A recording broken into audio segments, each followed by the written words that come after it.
We are back on the SRT Jeep, guys, and Kat, say hello. Just say hello. Hello. We are back on the SRT Jeep. Check that out. And some of you guys be like commenting that the shop gets flipped sometimes. That's because I use the front camera. It's just easier that way.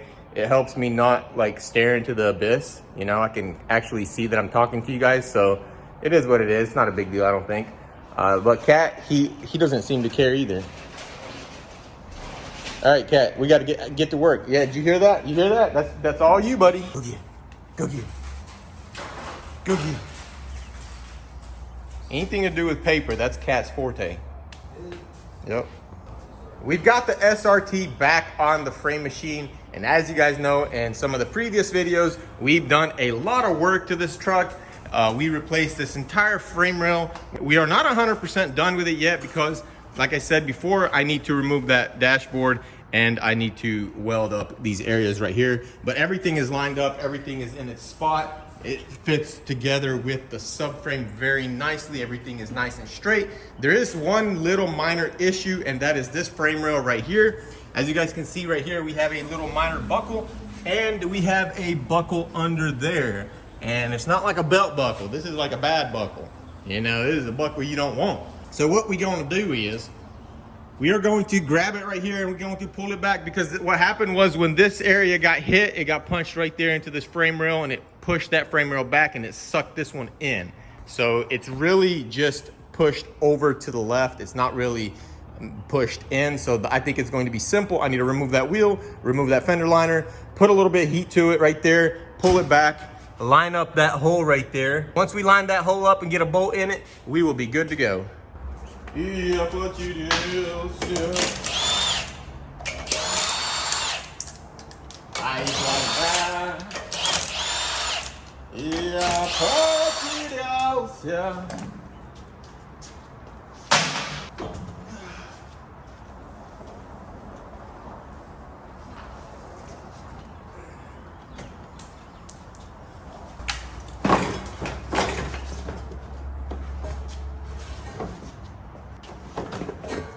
The first thing we need to do is to put the strap on and put some tension onto the rail. That way,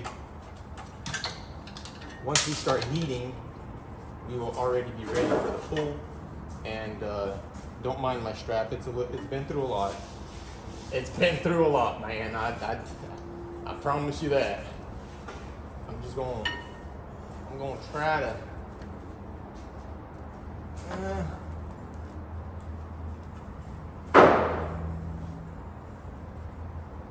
okay, don't try this at home.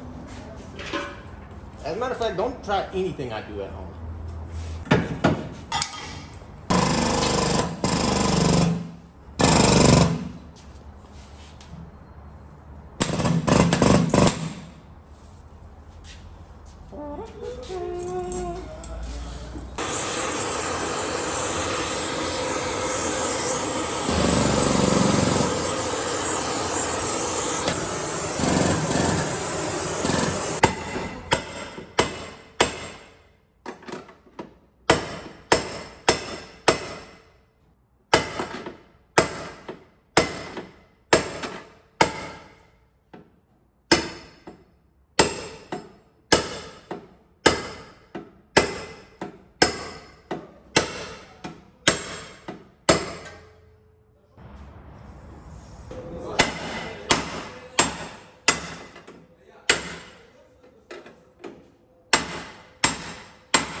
I just measured the square and it's a little bit off. It's showing that everything is going that way a little bit. And if you look down into here, there are some adjusters there that adjust this core support to the left or to the right. And I didn't really look at that, and I just kind of put the core support on and lined up the old paint, the bolt holes here and here. But if you look down in there, we need to adjust this side out a bit. I guess they got pushed in. That one's all the way in, and then that one's in just a little bit. So we need to loosen these bolts up a little bit and divide this area right here. And once we make sure that the same distance is on both sides right here, we'll remeasure the square again and see if that changed anything.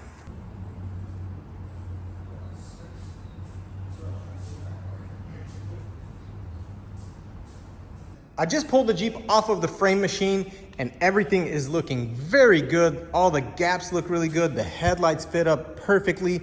Everything is exactly where it needs to be. Aside from those wheels, they look like they're laying in a little bit. But that's because we don't even have our camber adjustment bolts in yet. So they're gonna be sticking out a lot. Next step is to remove the entire dashboard.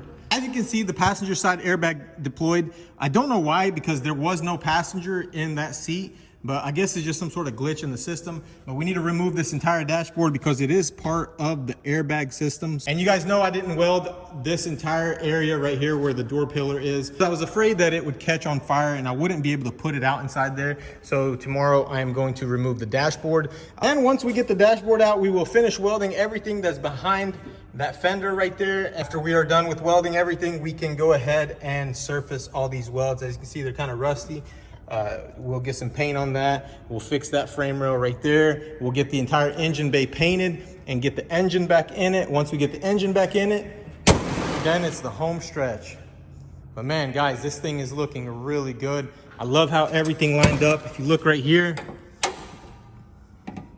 our hood is dead center of that gap. It doesn't pop to the side. It closes perfectly. Everything is absolutely perfect. And I wish I had the bumper, but Paul informed me today that the bumper never arrived. And when we went to check why it never arrived, we were told that it's been back ordered. And instead of telling us that it was back ordered so we could go find another one somewhere else, they just were going to wait on it and send it to us when it got here. And that kind of makes me mad because it wasn't their call to make. They should have let us know. And stuff like that happens in this business all the time, but you can't get mad about it, guys, because it's up to you to make sure that all the parts that you ordered are on their way. If it doesn't show up in a couple of days or when it normally is supposed to show up, give them a call, make sure that it's on the way, make sure it's not back ordered. You just get really busy and sometimes stuff slips through, especially when it's just one part out of like dozens of parts. So it's not a big deal. The bumper will be here soon. And in the meantime, while we're waiting on the bumper and some of the other front end pieces, we can get all the framework finished up and trimmed out. We can get the engine back in the truck, and we can get a lot of work done without that front bumper. So it's no sweat, no big deal, but it would have been nice to see the front end with the bumper.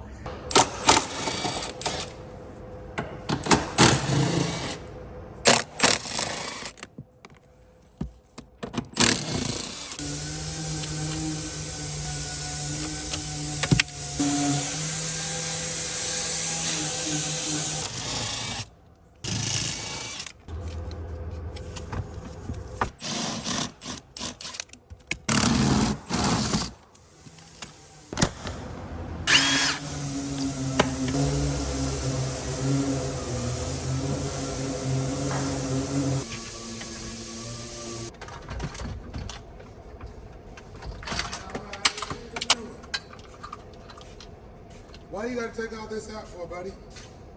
I gotta replace that. Oh, you do?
normally when the airbags deploy, it'll burn the plugs and you have to replace the pigtails. And a lot of people will go ahead and just cut these wires.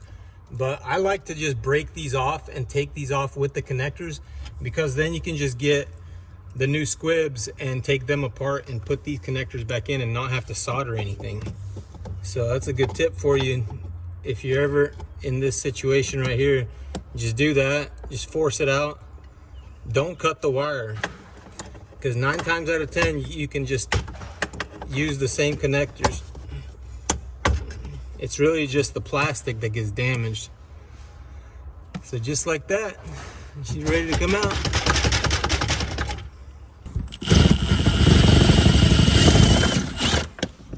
They should take the windshield out. They gotta come out anyway.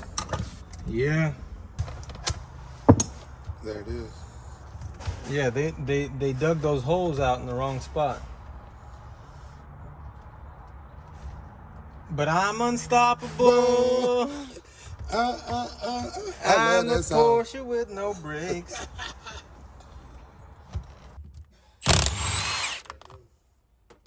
That's a big old bolt.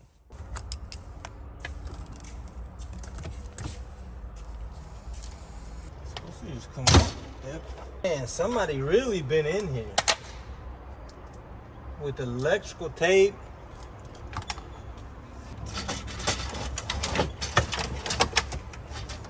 All right, hold on.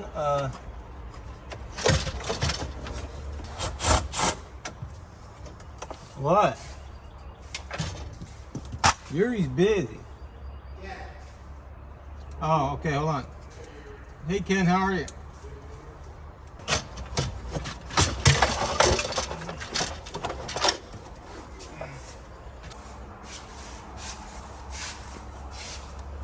Thank you, sir.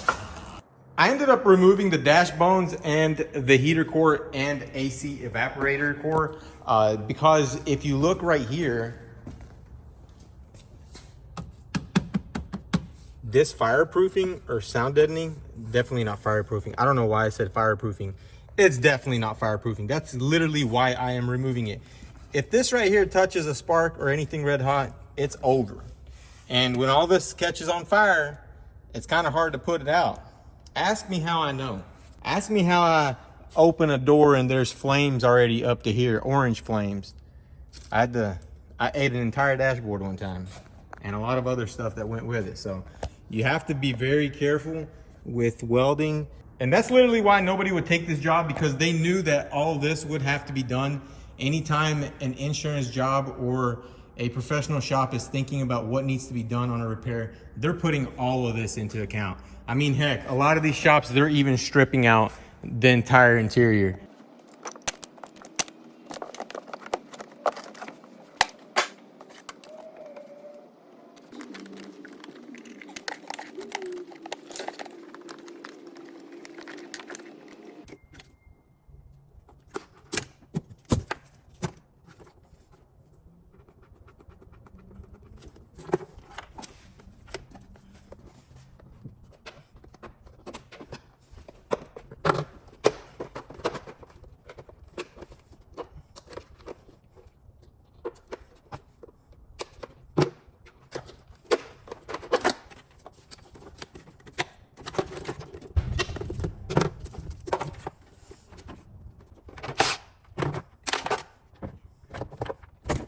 Pedal Commander.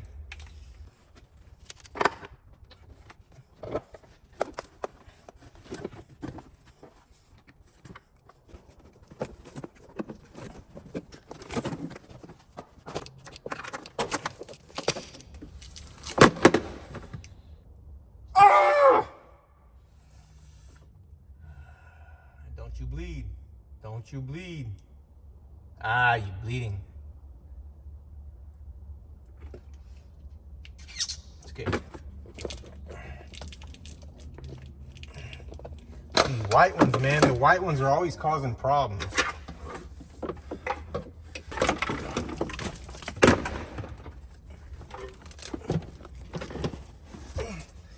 It's finally time to open up this side panel, and I'm really curious to see what is going on under there. because I did do a lot of beating.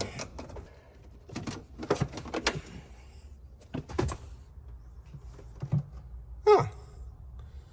It's not even that bad. Maybe right there a little bit, a little tear. See that little hole? That's okay, it's not bad. Guys, imagine if I would have just left that though. Like, that would have been bad. Very bad. Bad on me. Extremely bad. I know a guy who would have done it. Could have easily just poured water into all these holes right here and welded it up super carefully from the backside, blowing air and shooting water up under your dash, and then just seam it up from the outside, and you would never even know all this existed until you did all this, which you probably wouldn't ever do, so you would never know. So you'd be driving around with this big old gaping crevasse in your car. But that's not how we roll around here. So I'm going to clean all this seam sealer off and then weld up all the spot welds, and then we will re-seam it, paint it, and put everything right back together. But guys, that's gonna be for another day because I am dead tired. I can't even stand no more. Man, look at that. That was a lot. It doesn't seem like a lot, but once you start unscrewing all them little tiny screws, it's a lot. So tomorrow we are going to tear it all back down. Such a shame. All the gaps are like so perfect, like perfection perfect. You couldn't get more perfect if you tried. But that's how it is. That's how this game goes. You end up assembling every single car like at least 4, 5, 6, 7, 8, 69 times. And that's what gives you your experience and your skills. Every single time you do it, you learn something new. How you doing, buddy? You been out there fighting? He's still hurting. Look, his nose. This guy, after he got injured on top, he came back the next day with another scar. I think he went and got revenge for his head. But I think he needs to go back for a third time because boy got whooped up twice. Of course, now we have not seen the other guy, so we really can't. For all we know, the other guy didn't make it. That's gonna be it for this video, guys. I hope you enjoyed it. If you did, don't forget to smash that like button. And also, don't forget to hit that subscribe button. And stay tuned for the next video, guys. We are going to be pulling the frame on the Lamborghini. We did put all the parts on it, but we could not get it lined up. I actually have an entire video on this. So stay tuned. It's gonna be super exciting. It's gonna be quite interesting. I've never done framework on a Lamborghini. It is gonna be a first for me, and I don't know how I feel about it just yet, but I think everything will be okay. We're gonna get this thing up onto the rack, get it pulled out, lined up perfectly, and on its way. Thanks for watching, and I will see you guys in the next video. Peace out.